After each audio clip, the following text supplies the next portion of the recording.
I still use the one every day that I created GPT. I don't know. I'll give some people a hack. I went out to Scribd, Scribd, took all the PDFs of my favorite books, $100 million offers, Atomic Habits, all of them. And I fed it into GPT, and that's my business consultant. And I just, I ask very detailed prompts of what I want to create and what I want to do and how I want to do it. And it gives me feedback right directly from the books. So it's kind of cool.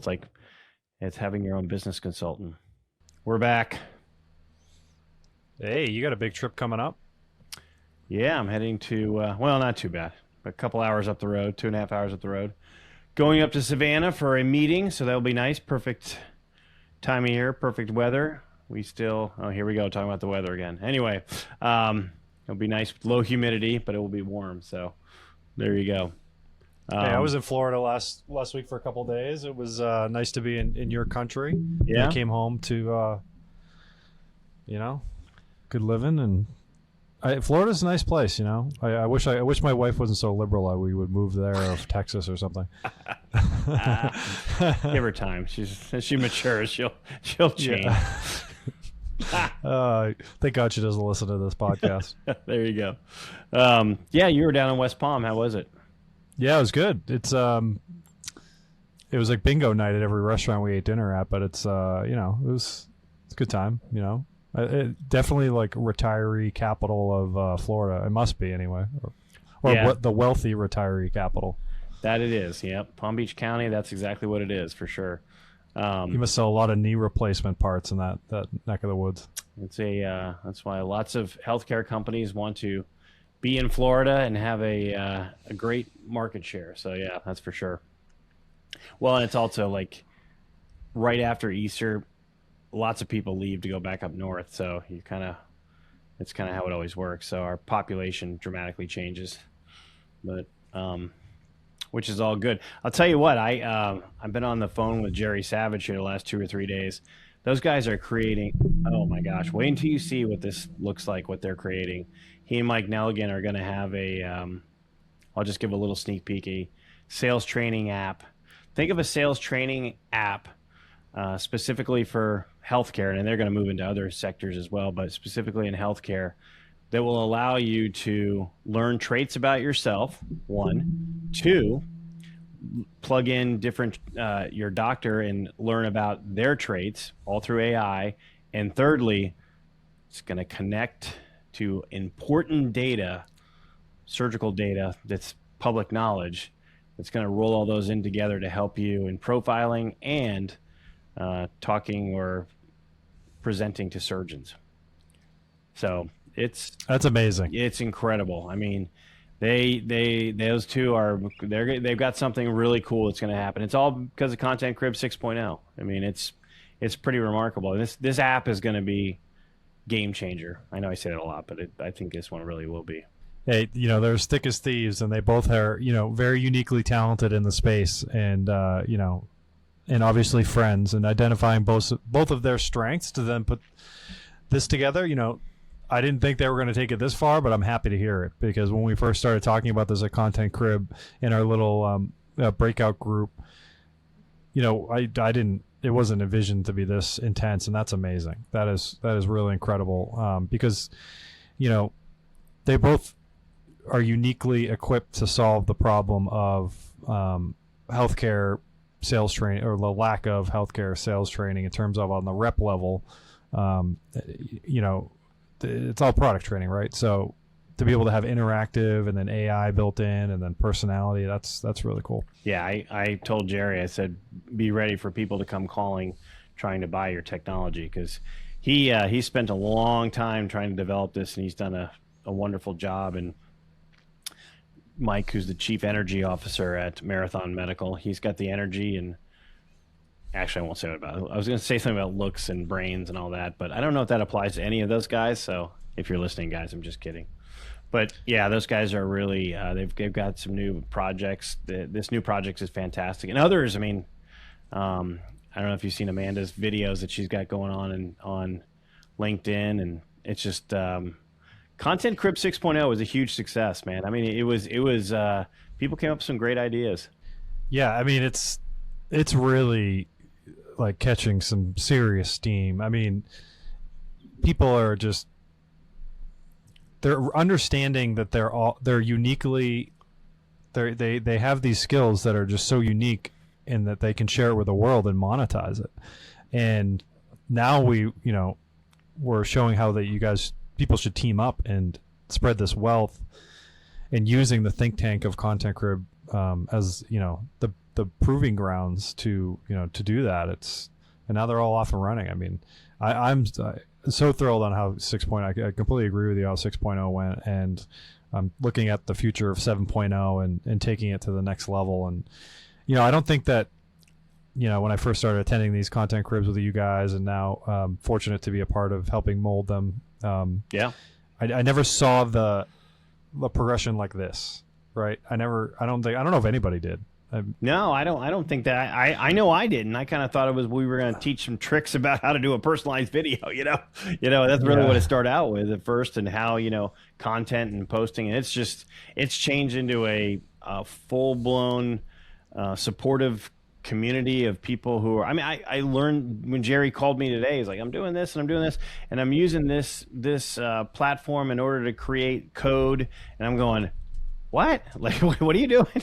And Claude has helped create code for different apps that he's, the app they're doing, as well as other apps that they're going to be doing. And I mean, if you're listening right now to this podcast, one of the millions and billions that are, I implore you to go out and look at different just platforms that are out there. I mean, you right now can go, there's Base 44, there's Claude, there's all kinds of different things that you can go out and speak to a platform that this is what you want to accomplish, this is what you want to do, and it will happen. It'll make it. Lovable's great. Yeah, it's just it's amazing. And it's no longer do you need somebody to spend 1,000 hours programming something or creating something or writing code for you, and it's going to cost you $42,000.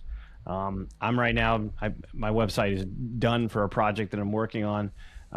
It legitimately was 6 or 7 hours, and it cost me about $600 or $700. That was it. And I'd put it up against any website that I've ever built that's cost a whole lot more than that, for sure. Thousands. Oh, thousands. God. Yeah. I mean, I saw it. It looks great. Yeah. Thank you. I mean, it was Base 44, that the platform that created it. And I mean, it's just, back in the day, so you had to use MailChimp. I'm going to go down a technology Please do. rabbit hole here. But back in the day, you'd have to connect Constant Contact or MailChimp or MailerLite or one of these to have drip emails go out to people. Not anymore. You can create your own code to create that yourself, and that's what I've done on my website. And it's a 7 email sequence, and we did it all by talking and just typing and what we wanted and what we needed to look like, and it did it. And don't have to spend $40 a month or $100 a month on a subscription to those different platforms. And I was reading today, which was just wild, that I don't know if you guys, do you get Ruben's newsletter, the AI guy? I think his name is Ruben Hasid, I think his name is. He sends one out every. Oh yeah. The one, I showed on LinkedIn. He does a lot of the Claude stuff now. Yeah, that's it. Yeah. He just wrote a post last week, or I'm sorry, no, it was today. I read the one from this morning, that software companies lost $2.5 trillion in value last week because of Claude, because of the ability of Claude to write software, what you wanted to do for the anything that you wanted to do as far as create a platform. Claude can now do it with Claude, whatever, Cowork, whatever you want to call it. Yeah, I'm just mad all you guys figured it out, because I'm getting throttled down on my Claude usage. It's now I'm being forced to pay for the $200 a month. Well, I do notice that Claude does throttle you down pretty darn quick. Yeah, it didn't used to. I used to use that all day. Okay, well, you were the original adopter, because man, I'm on it. The only thing I use ChatGPT for now is to read a contract and just look at something or create an image. And I don't use it for anything else. I'm sincerely thinking about just getting down to the free version, because I don't really use it anymore. I still like the custom GPTs. I have like pricing model GPTs. I have compliance GPTs. I have obviously the content crib GPT people still use all the time. You know, so I do like that, and you know, I imagine Claude will utilize create something like that at some point. And I do have still a lot of projects in GP chat that I definitely could migrate over to the projects on Claude for sure. But yeah, no, I agree with you. I mean, I think it's just kind of one of those things where, you know, you and I are so embedded in this stuff that we're probably stuck with the $20 plan forever. Probably, unless we could really pull the band-aid. But, you know, I agree. I could definitely do, if it gun to my head, I could definitely, you know. Yeah, you're right. The GPTs are fantastic, and we have those. I still use the one every day that I created GPT. I don't know. I'll give some people a hack.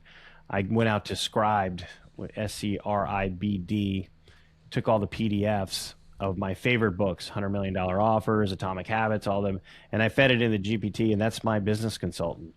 And I just, you know, I ask very detailed prompts of what I want to create and what I want to do and how I want to do it, and it gives me feedback right directly from the books. So it's kind of cool. It's like it's having your own business consultant right there in front of you. Yeah, that is cool. Yeah. Were you surprised at how many? I mean, obviously, in your field, in your world, down in Florida, you were at a big, quote unquote, trade show. Was it? What was the buzz? Yeah, I mean, it was. You know, obviously, peptides are still like on fire right now, so a lot of discussions on that, which is, you know, always interesting to talk about that. But I mean, the overall buzz, I think, is.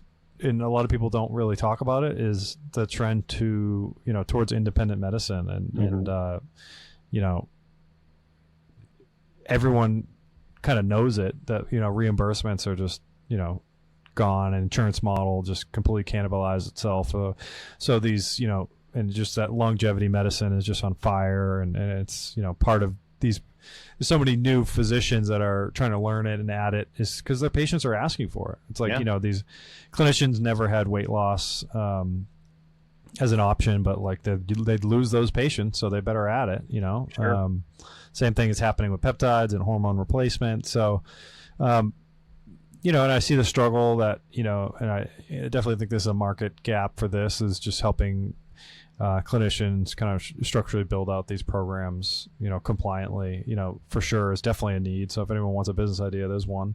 You know, there's only so much that you can do as a non-prescriber, but there's definitely enough resources out there to help them. I mean, we all know, and we do, you know, we talk with our colleagues with Content Crib, and, you know, a lot of them are physicians and surgeons, and some of them are, you know, very business oriented, but a lot of them aren't. They didn't go to business school. They went to school to practice medicine. So they need help with that too. So, you know, when you're in this space, you're a constant consultant on everything, all things medicine and business operations. You know, you just got to be careful when you have those compliant conversations. But yeah, the buzz overall is people want better care, and, you know, medicine is not paying what it used to in their insurance model, and people are willing to pay for better care too. So it's a good, you know, it's a good meeting of all things healthcare, and people just getting, you know, better attention to paying better attention to their health, and ultimately paying for it. Yeah. I really feel a dramatic shift happening right now. It's, you know, nothing wrong if you work with an insurance company right now, but, you know, insurance companies have fantastic profits, and they're doing extremely well, and everybody's complaining about them. So that's a broken system. I don't care what anybody says. But, you know, who wants to fix it and how they're going to do it? I think this is the way. Yep. It is the way. Well, that's an episode. Thanks. All right. See ya.